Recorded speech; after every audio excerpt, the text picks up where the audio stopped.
ఈ aged population యొక్క జీవన స్థితిగతులు అనేవి కొన్ని ఓల్డేజ్ హోమ్స్ లో చాలా దారుణంగా ఉంటాయన్నమాట.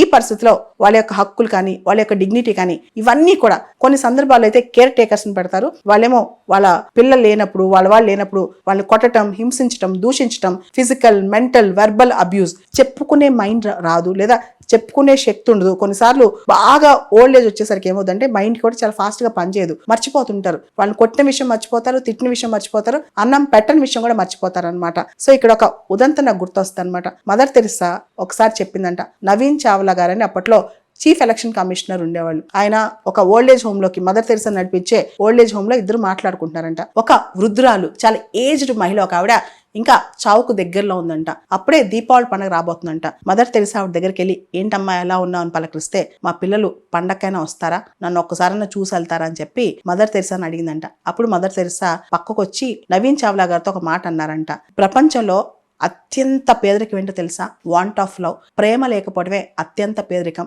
మనల్ని ప్రేమించేవాళ్ళు లేకపోవడమే, మనకి ఆదరవిచ్చేవాళ్ళు, మనం చూసేవాళ్ళు లేకపోవడమే అత్యంత పేదరికం అని చెప్పి ఆవిడ చెప్పారంట. అంటే అక్కడ అర్థం ఏంటంటే, ఎంత బాగా గొప్పగా బతికినా, మనం ఎన్ని సాధించినా, ఎంత దూరం వెళ్ళినా, మన లైఫ్ ఎలా స్టార్ట్ అయిందని కాదు, ఎలా ఎండ్ అయ్యాం, ఏ పరిస్థితులు ఎండ్ అయ్యాం, ఎంత డిగ్నిఫైడ్గా ఎండ్ అయ్యాం అని చెప్పి.